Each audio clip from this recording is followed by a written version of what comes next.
Elementos de lenguaje, salud, sexo y violencia que solo pueden ser escuchados por niñas, niños y adolescentes bajo la supervisión de sus madres, padres, representantes o responsables. Informe RCR presenta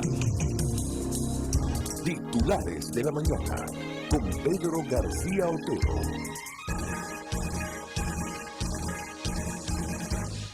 Muy buenos días, 21 de septiembre de 2022, arrancamos tempranito, hoy son las 6:19 de la mañana, cielos parcialmente nublados en el Valle de Caracas, temperatura 19 grados centígrados y voy directo a la página de Noticias ONU, es decir, la página oficial de la Organización de las Naciones Unidas, para leerles la nota que emite sobre la misión internacional independiente que observa responsabilidades por crímenes de lesa humanidad. El mecanismo establecido por el Consejo de Derechos Humanos de la ONU señala que los servicios de inteligencia han cometido distintas violaciones para reprimir a la oposición en un clima de completa impunidad. La Misión Internacional Independiente de Determinación de Hechos de las Naciones Unidas sobre la República Bolivariana de Venezuela ha dado a conocer este martes su último informe en rueda de prensa en la que se señala que los servicios de inteligencia del Estado, tanto civiles como militares, funcionan como estructuras bien coordinadas y eficaces para reprimir a la disidencia mediante la comisión de crímenes de lesa humanidad. En el informe, la misión insta a las autoridades a que investiguen sus responsabilidades y las juzguen en consecuencia. Nuestras investigaciones y análisis muestran que el Estado venezolano utiliza los servicios de inteligencia y sus agentes para reprimir la disidencia en el país. Esto conduce a la comisión de graves delitos y violaciones de derechos humanos, incluidos actos de tortura y violencia sexual. Estas prácticas deben cesar inmediatamente y los responsables deben ser investigados y procesados de acuerdo con la ley, ha declarado Marta Baliñas, presidenta de la misión. Según un comunicado de prensa de la misión, el informe ofrece un análisis detallado del papel que desempeñan personas en distintos niveles de las cadenas de mando de la Dirección General de Contrainteligencia Militar y el Servicio Bolivariano de Inteligencia Nacional, SEBIN, en la ejecución de un plan orquestado por el presidente Nicolás Maduro y otras autoridades de alto nivel para reprimir la oposición al gobierno. La misión asegura haber documentado 122 casos de víctimas que fueron sometidas a tortura, violencia sexual u otros tratos crueles, inhumanos o degradantes perpetrados por agentes de la DGCIM.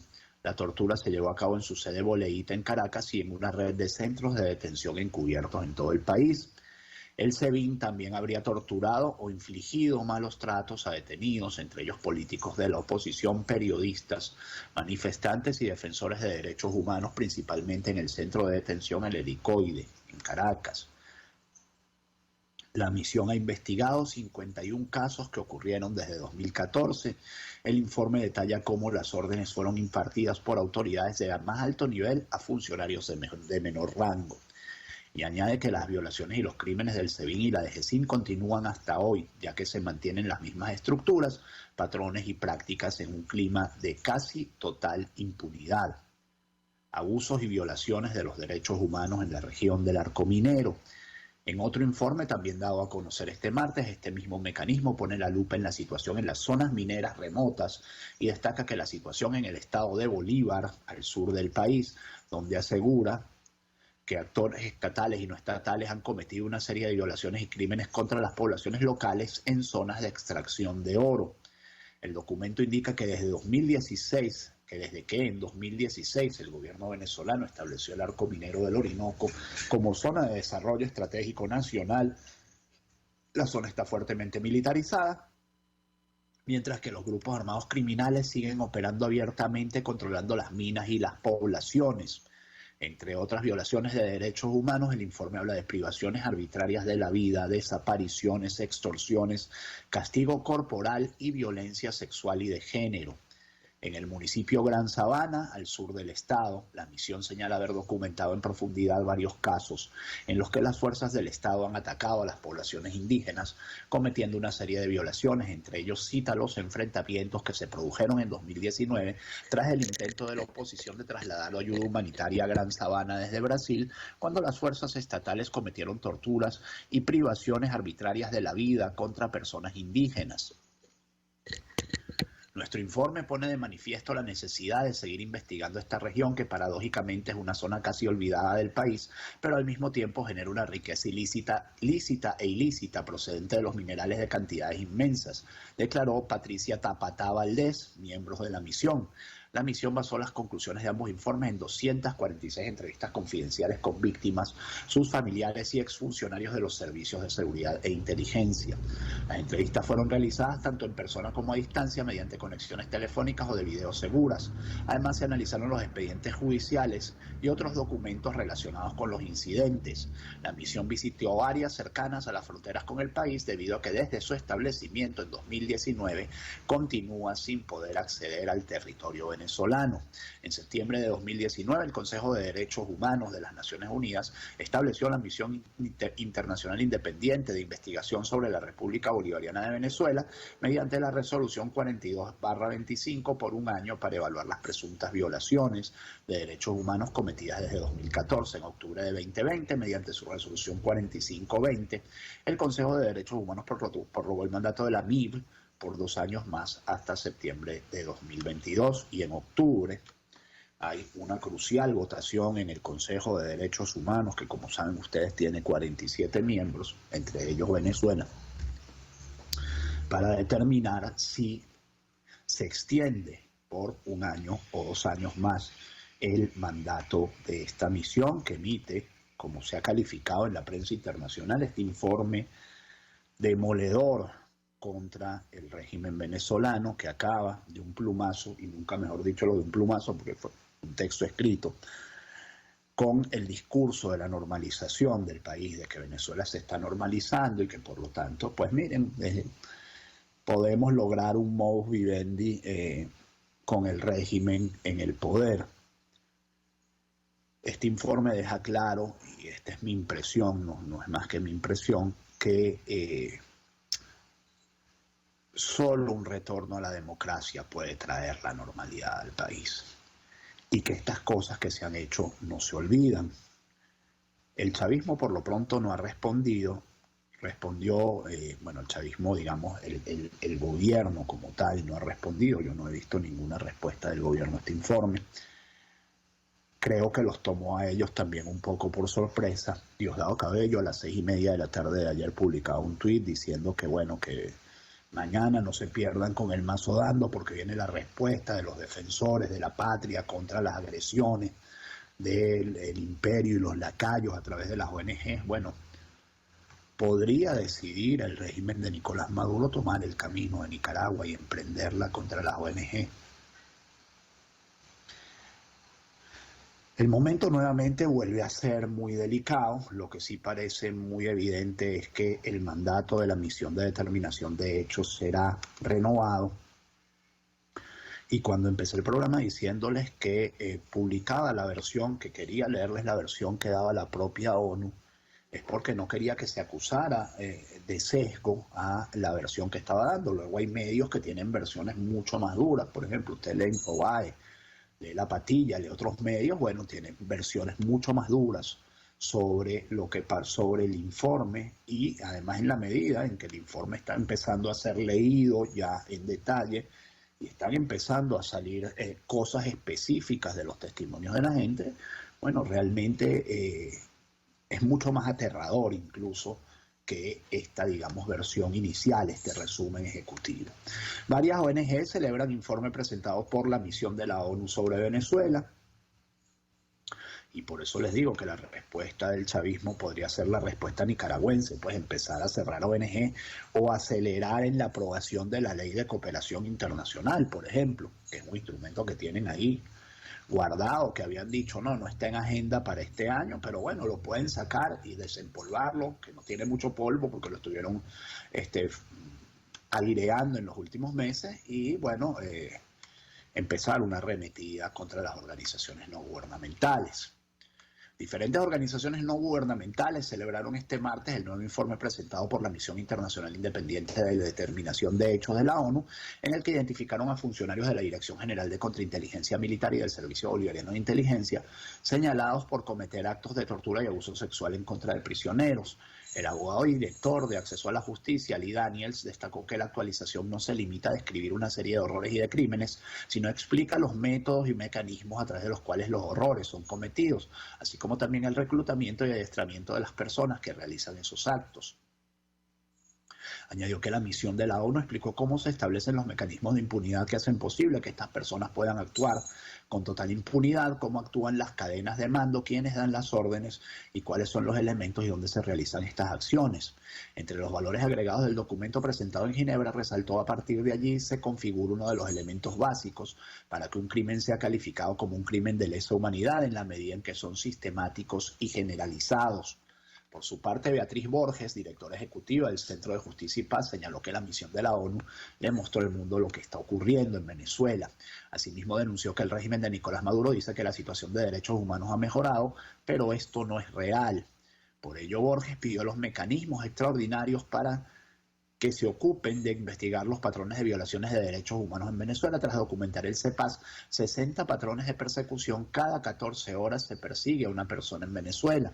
En tanto, el Observatorio de Conflictos y Provea denunciaron que las autoridades venezolanas no investigaron ni procesaron a los responsables de los crímenes ni proporcionaron reparaciones a las víctimas. Son algunas de las reacciones de las ONGs venezolanas de derechos humanos en relación con este tema. En tanto, La Patilla nos trae la posición del presidente paraguayo Mario Abdo Benítez, quien apoyará la petición que permita a la misión de la ONU seguir investigando la violación de derechos humanos en Venezuela. En su discurso en la Asamblea General de la ONU, el mandatario paraguayo Mario Abdo Benítez informó este martes que Paraguay liderará una petición en el Consejo de Derechos Humanos de Naciones Unidas para que se apruebe una investigación sobre las atrocidades del régimen de Maduro contra la oposición en Venezuela. Hemos apoyado siempre al hermano pueblo venezolano y a su lucha por la democracia, por eso Paraguay estará liderando en el Consejo de Derechos Humanos junto con otros países una resolución que permitirá seguir investigando a profundidad la violación de derechos humanos en Venezuela, declaró Abdo Benítez, y comentó que no se puede correr la vista a otro lado cuando hay injusticias en la región. El presidente de Paraguay viajó el domingo a Nueva York para participar en la última presentación ante la ONU de su mandato que concluye en agosto de 2023.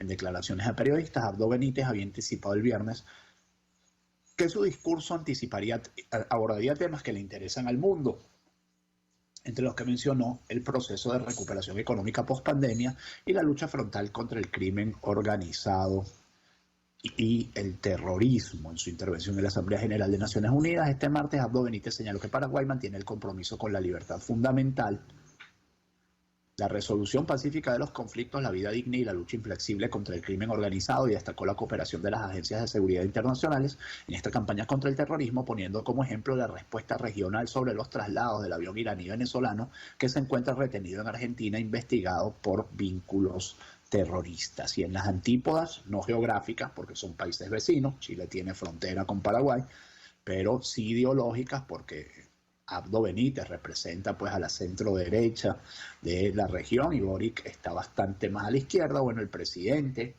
chileno Gabriel Boric dice que la crisis humanitaria en Venezuela, en la misma ONU, dice que la crisis humanitaria en Venezuela ha generado un flujo migratorio inédito en nuestra región. Boric enfatizó que la crisis humanitaria en Venezuela es un producto de su prolongada crisis política que ha generado un flujo migratorio inédito en nuestra región y nuestro país, poniendo una presión tremenda sobre nuestras instituciones y sociedad. Asimismo, reiteró que América Latina necesita una voz unida, así como más trabajo conjunto desde el sur global, unas Naciones Unidas modernizadas. El mandatario alertó además de que ningún país esté exento de sufrir una crisis social como la que vivió Chile en 2019, porque la desigualdad es una amenaza latente para la democracia, y pidió anticiparnos a la injusticia social. Desde su país, desde Chile, dice que Boric fue relativamente tibio al hablar sobre Venezuela, que se refirió a la crisis migratoria y a la crisis política, pero que no mencionó nunca por su nombre a Nicolás Maduro dentro de su discurso en la ONU. Pero ciertamente, como yo siempre he dicho en este programa, en las democracias no hay crisis migratoria. O sea, los países democráticos no tienen crisis migratoria porque de entrada nunca se ha registrado una hambruna en un país democrático. Las políticas de los países democráticos te ponen a riesgo de la hambruna. Solo los delirios de los dictadores producen hambruna, ¿no? En un país democrático, con pesos y contrapesos, tú nunca puedes afectar tanto la producción como para llevar al país a una hambruna. Mientras todo esto sucede, como les comentaba, una niña de 10 años, venezolana, ha muerto ahogada en la selva del Darién. Y leer estas noticias a las 6:35 de la mañana realmente deja una huella en todo el día. Funcionarios del Servicio Nacional de Fronteras recuperaron el cuerpo de una niña venezolana que murió ahogada en uno de los ríos de la selva del Darién cuando viajaba con su madre y su tía. Una niña de 10 años de edad de nacionalidad venezolana murió ahogada en la selva del Darién cuando realizaba el recorrido de forma irregular junto a su madre y una tía. La información fue dada a conocer a través de la cuenta de Twitter del Servicio Nacional de Fronteras de Panamá, donde aseguraron que el cuerpo de la menor de edad fue recuperado en la zona de Tacartí. El jefe de la Brigada Oriental, Dani Villarreal, expuso que lograron rescatar a la madre y a la tía de la niña y recuperar los restos de la menor venezolana para que puedan proceder con los trámites legales de su repatriación. A través de redes sociales se han reportado al menos 17 casos de venezolanos que son encontrados muertos en el Darién, algunos debido al cansancio que les ocasiona el trayecto. Otros sufren accidentes. Durante el año 2022, los venezolanos se posicionaron como la principal nacionalidad que atraviesa la selva. En lo que va de año, el número de venezolanos en el Darién es 23 veces mayor al que se registró durante todo el año 2021. 6:36 minutos. En paz descanse. Mi angelito, 10 años, de verdad. No le había dado tiempo de vivir.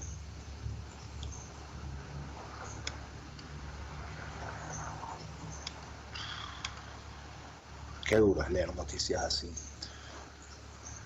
Quienes tuvimos hijos, pues quienes tenemos hijos, quienes tenemos afectos, a quienes tenemos afectos nos tiene que conmover una noticia de este calibre. También hablar de la tía y de la madre, ¿no? Como, o sea, existe suficiente recompensa como para justificar tanto riesgo.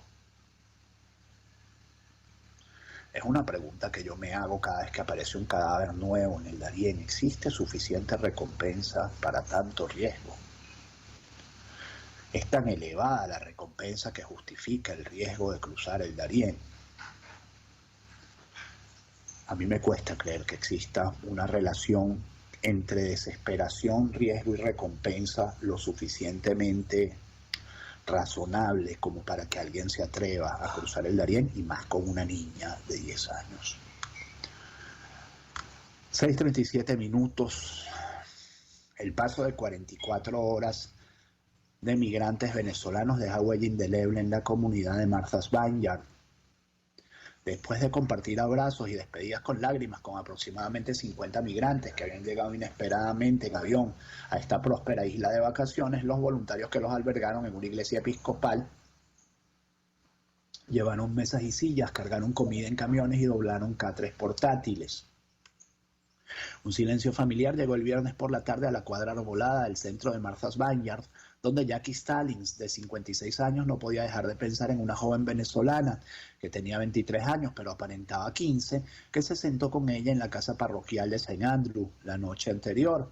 La solicitante de asilo mostró a Stallings un video tomado en el teléfono celular durante el viaje a través de una remota jungla centroamericana, señalando a los migrantes que murieron en el camino.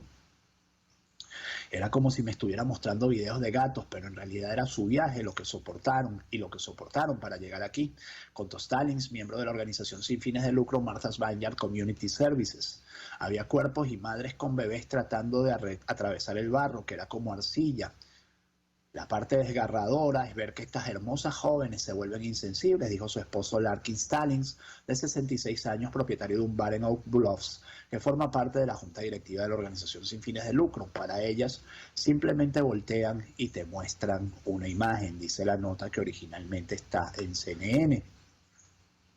Y el presidente de Estados Unidos, Joe Biden, descarta deportar a los migrantes que llegan a Estados Unidos desde Venezuela, Cuba y Nicaragua.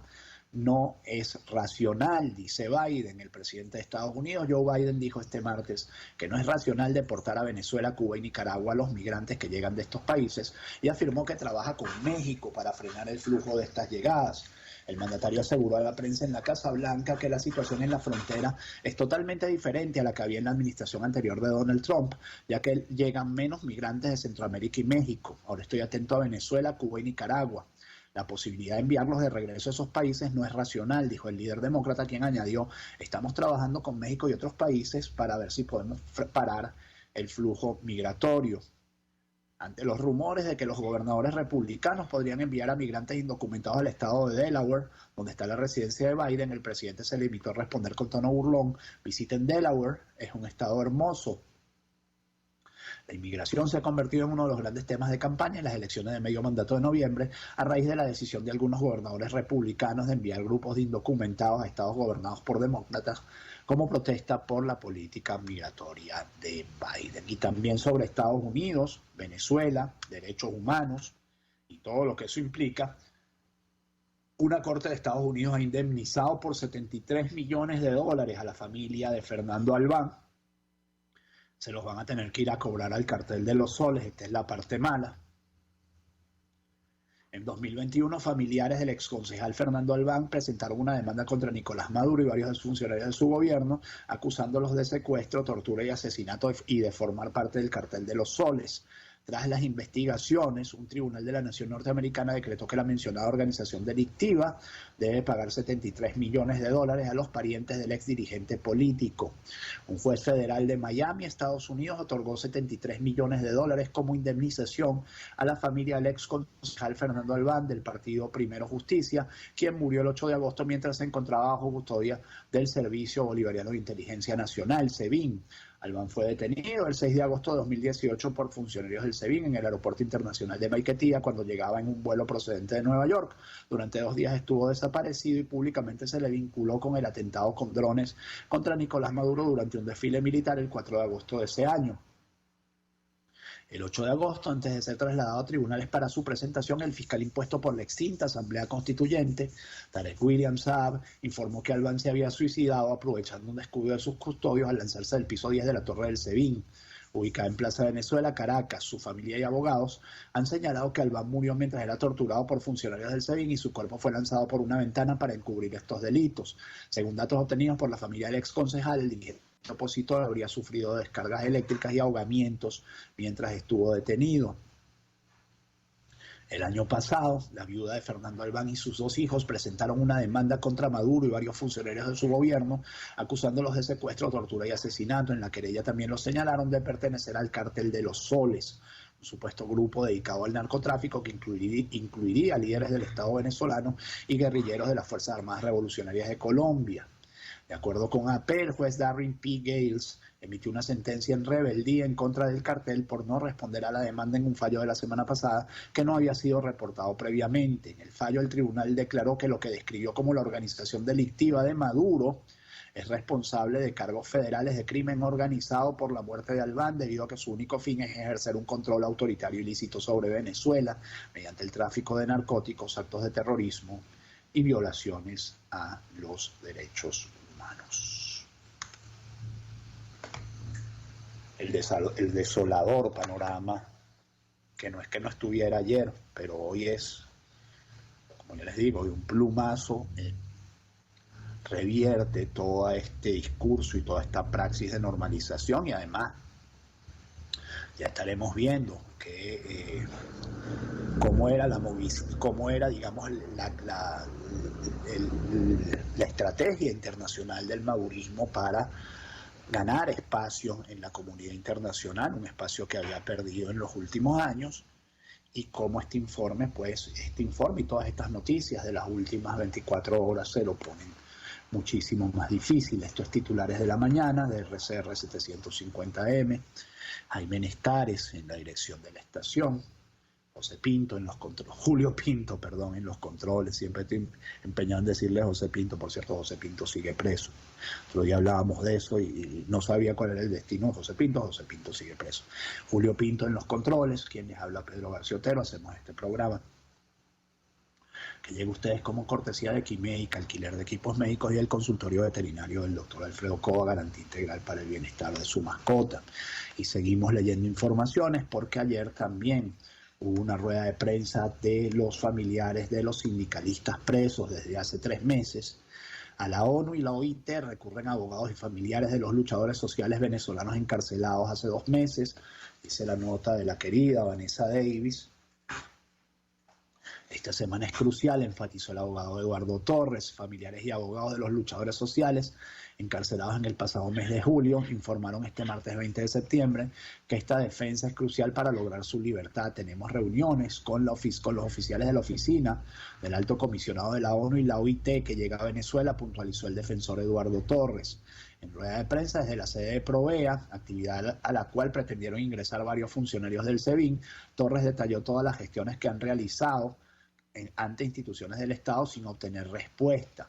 También sostuvo que la acusación del fiscal es un panfleto que se basa en un supuesto patriota cooperante. Hemos ido 3 veces a la fiscalía a conversar con Tarek y no dio la cara. Hemos ido 2 veces a la defensoría y no dio la cara Alfredo Ruiz. 2 veces al TCJ, Luis Damiani dio la cara la primera vez y al día siguiente declaró sin lugar los amparos, aunque todavía quedan unos pendientes, detalló el abogado. En Venezuela no hay autonomía de poderes, sentenció Torres. Dianet Blanco, esposa de Gabriel Blanco, indicó que han podido visitar a sus familiares y llevarles los medicamentos. Hemos tenido el apoyo de la PNB de La Yaguara, donde está detenido Gabriel Blanco, apuntó. Yorbelis Oropesa, esposa del preso político Alcides Bracho, recordó que ya va a cumplir 80 días detenido.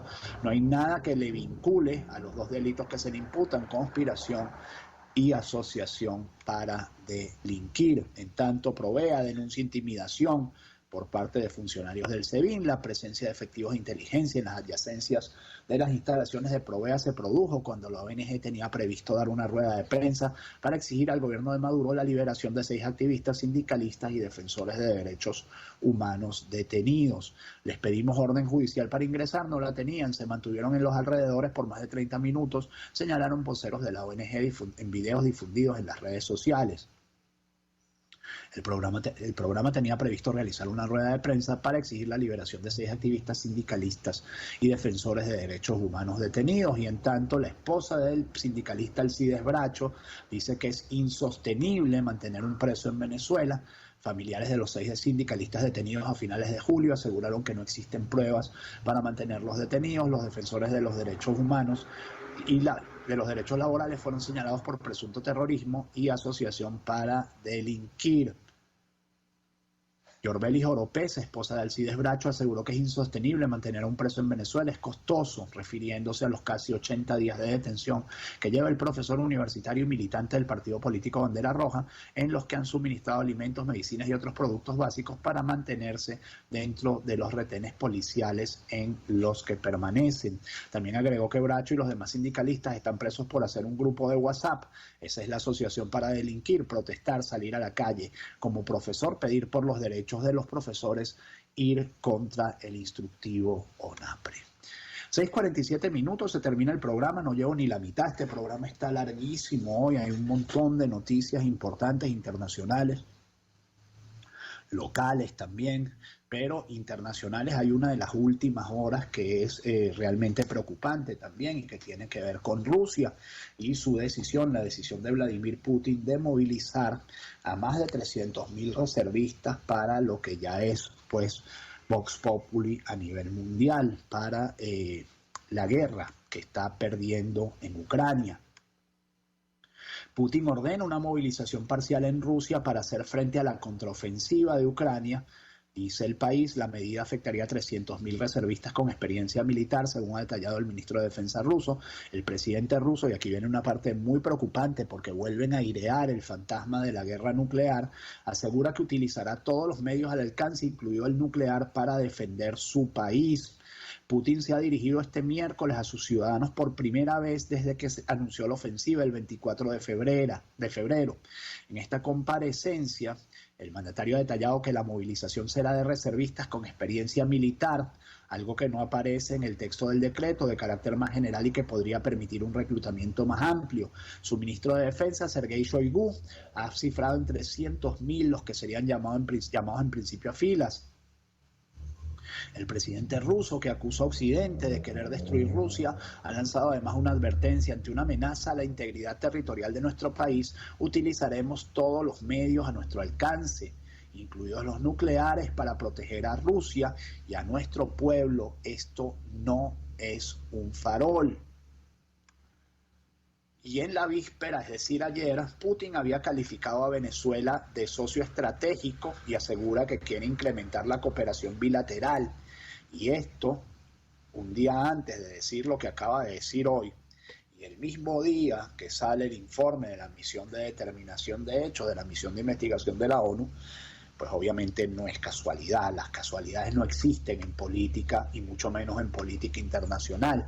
El presidente de Rusia, Vladimir Putin, ha afirmado que Venezuela es un socio estratégico para Moscú y ha asegurado que su intención es incrementar la cooperación bilateral en todas las áreas, especialmente en el entorno energético.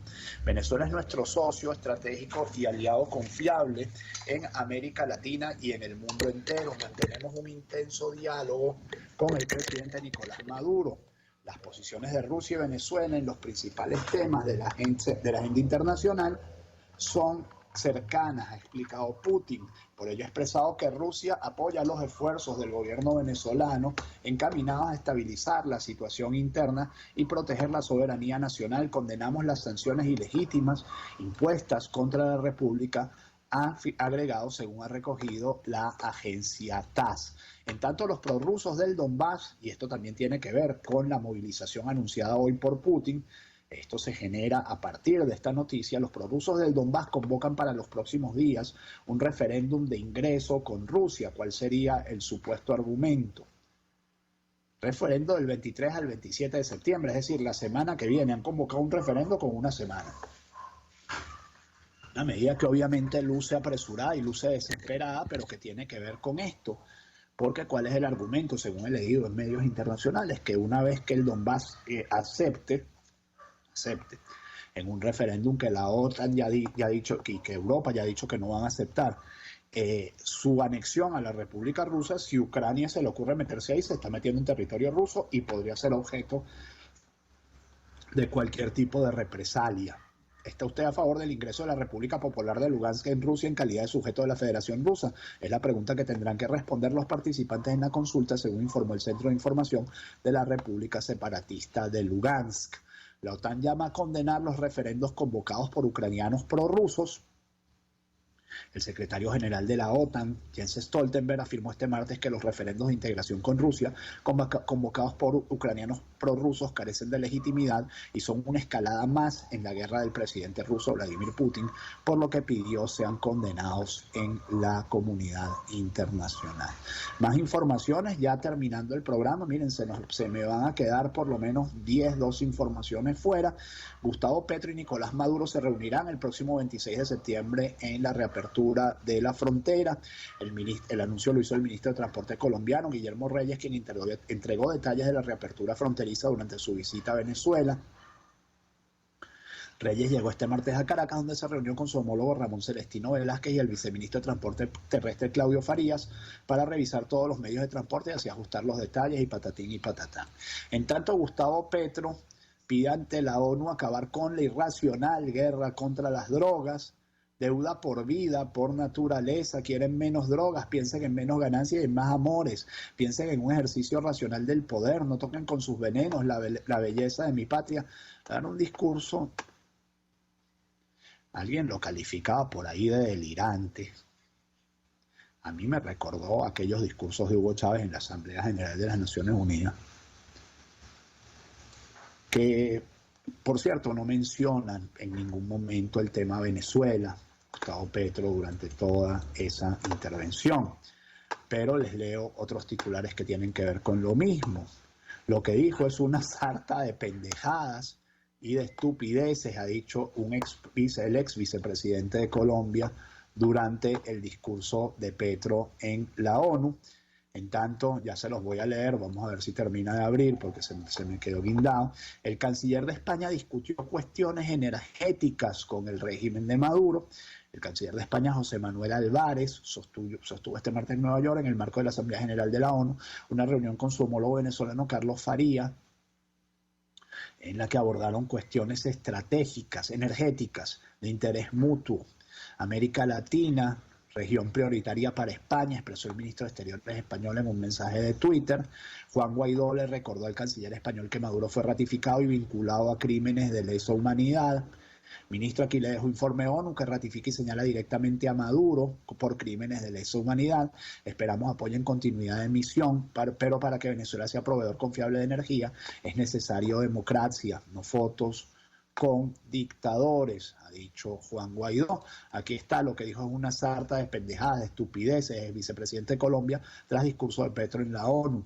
Francisco Santos dijo en Semana Noticias que lo dicho por el presidente Petro era una sarta de pendejadas, de estupideces y que no cree que lo manifestado por el mandatario ante la ONU sean simplemente buenas intenciones. Lo que hoy dicen Naciones Unidas, que además es una locura decir que la coca es menos peligrosa que el petróleo o el gas, esto no tiene ningún asidero por donde se le ve, es la cubierta en un nuevo cambio en la realidad política en materia de seguridad que nos va a llevar a ser un narcoestado. Información internacional, al menos 3 muertos en Irán, el régimen reprime por la joven que murió, otra detenida por usar mal el velo. Por lo menos 3 personas en la provincia del Kurdistán y una en la ciudad de Divandaré con un arma militar. Doble femicidio estremece a Barinas. Uno de los asesinos se suicidó y el otro no logró quitarse la vida. Estos fueron 2 hechos aislados, Nelly Pérez y Yulimar Pérez, el 16 de septiembre y el 19 de septiembre. La Fuerza Armada Nacional Bolivariana incautó en Miranda droga oculta dentro de paquetes de cacao en polvo, y esto es muy preocupante porque cuando por fin estamos logrando exportar cacao nuevamente, que no nos echen a perder esto con droga porque nos van a traer un problemón y se va a perder el poquito avance que había tenido Barlovento, mi querido Barlovento, en los últimos años. Y para cerrar, bueno, esto no está aquí, hallan cadáveres con señales de tortura de 2 hombres en Maracaibo. Esto ocurrió en el barrio Monte de Sion, kilómetro 18 vía La Concepción, frente a la planta de gas de la parroquia San Isidro. Y no han sido identificados los cadáveres. Vamos a cerrar el programa, son las 6:56 minutos. Antes de darme un minuto para hacerles publicidad, quiero hablarles del Equimédica, alquiler de equipos médicos, porque todo lo que usted necesite para la atención hospitalizado en el hogar se encuentra en Equimédica, alquiler de equipos médicos. Llame al 0412-806-2591 o ingrese en Equimédica-alquiler en Instagram para que conozca toda nuestra oferta de productos y servicios, porque en Equimédica tenemos todo lo que se necesita para la atención del paciente hospitalizado en el hogar.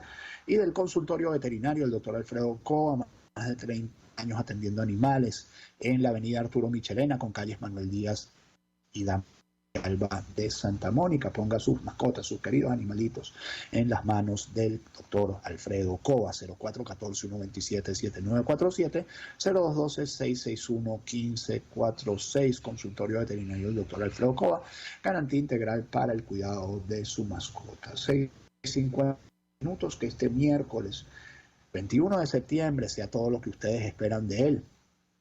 Como ya les digo, había información para hacer 2 programas. Si Dios quiere, nos encontramos mañana. Chao. Informe RCR presentó Titulares de la Mañana con Pedro García Otero.